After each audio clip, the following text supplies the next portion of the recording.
Hi, Genki Call here with your Soulforge offerings for the week of April 29th, 2024.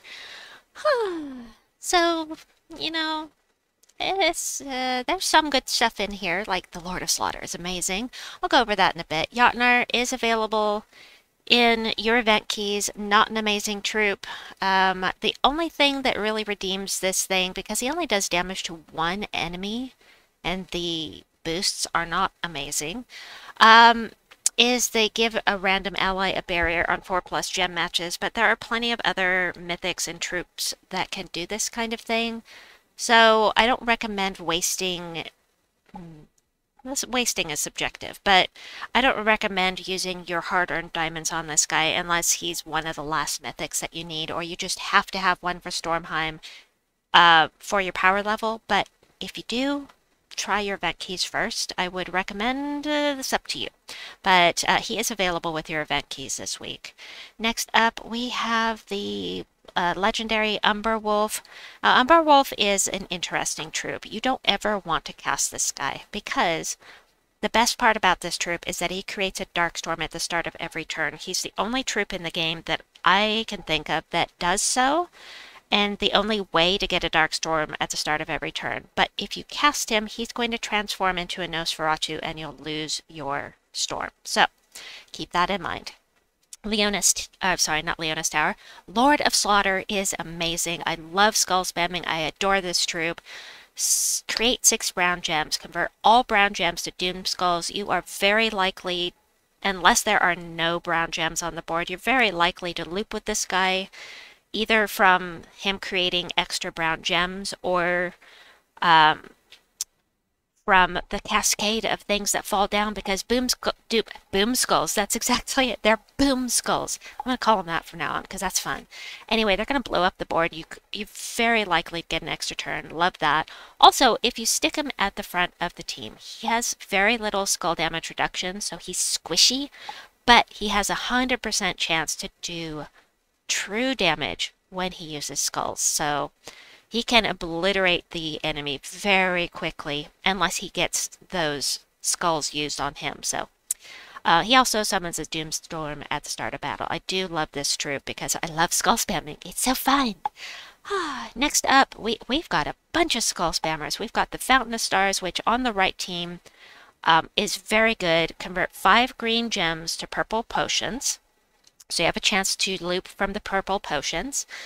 All brown gems to skulls. Now the trick to this troop is to only cast it if there are only 5 green gems on the board and they happen to align with purple gems to make to match, or to only cast if you have match 4+ with matching or turning the brown gems into skulls. You get a cleanse of Fey allies. Just ignore that part because maybe you want to use this with Fey, maybe you don't. But also, 15% chance to bless all allies at the start of every single turn, and skull damage reduction by 50%. I do love my skull spammers. I don't use this one as often as I use the Lord of Slaughter, and Archproxy Yvendra doesn't just create doom skulls, she creates uber doom skulls, which do 10 damage each, not just 5, and it blows up a bigger portion of the board. Curse, Web, and Poison the strongest enemy, and conjure an Uber Doom score. I can't speak.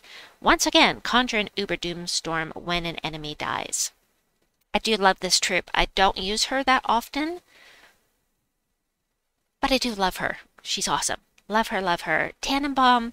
Tannenbaum is a legendary, as is Forenza. Tannenbaum is awesome on the right team because he is going to do triple skull damage versus entangled enemies. Now, it's best to run with something that passively entangles, like has a 3rd trait to entangle enemies. That's always nice, but he also will entangle any enemy you want and pull them to the front of the team so he can do that skull damage. So I love this troop. It was a Christmas, go figure, it's a Tannenbaum, Christmas tree. From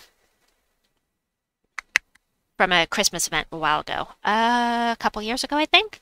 Finally, we have Forenza. She was the The holiday event legendary from last year, I believe, and she does damage to all enemies. It's only magic +1, but she does do damage to all enemies, boosted by fairy fire gems, and she does create one fairy fire gem at the start of every turn.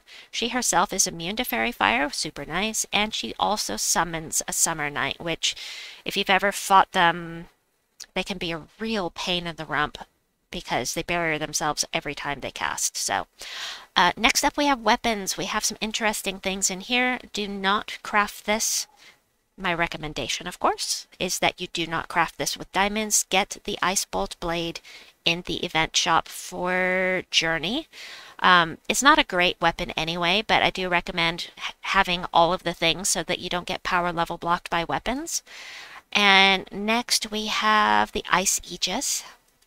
This one's going to steal attack and armor from an enemy if they are boss. So if they have a red, sorry, there aren't red borders anymore. Red stars. If they have red stars, then it will freeze all enemies and barrier all allies. So that's Zul'Goth, that's the Gem Dragons, that's Enraged Kurandara, that kind of thing. We have the Doomed Hammer. 900 diamonds, unless you are swimming in diamonds or just have to have another weapon for Stormheim. I don't recommend crafting this because it's not amazing. But again, that's my personal opinion. Up to you. I would not spend the diamonds on it personally. I got it during a Tower of Doom event, I believe. Anyway, next up is the Axe of the Storm. This is one of the cheaper ones, so if you are low on diamonds and you're worried about getting power level blocked, definitely craft one of these lower tier ones. If you can't afford the higher tier ones that are good, remove all blue gems, deal damage to an enemy boosted by gems removed. If they're from Stormheim, yada yada, all that stuff. Skipping some of it because I think it's boring to listen to, right?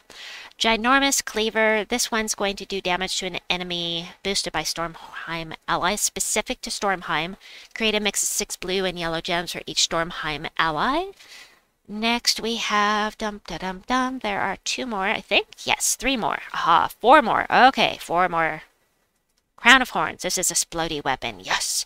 Love my splody weapons! Explode blue gems. Grant a random status effect to all giant allies. Summon a giant troop. And it does stun the first enemy as well. Then we have another cheapo one. The Sephiroth's Bolt. This is going to do scatter damage. If Sephiroth is on the team, explode 5 gems. Then we have the Onyx Blade. This was locked to an event when the Onyx Giant came into the game, I believe. Also going to stun the first enemy. Damage to an enemy. Convert 8 yellow gems to Uber Doom Skulls. Dude, I love Uber Doom Skulls. I never use this. I always forget about it. Lastly, we have the Enormace. This is another splody weapon, but instead of exploding blue, this explodes brown gems, and this is for all giant allies. I think that this is a better option if you're going to choose a splody weapon, because how often do you use an all Stormheim team? Not that it matters. What matters are the colors that it explodes and the colors it uses. But you know, again, subjective, but that is it for the Soulforge video. I hope that you enjoyed it. Check out the videos popping up on the screen now if you're so inclined. Have a wonderful day or night wherever you may be, and we'll see you soon. Bye-bye!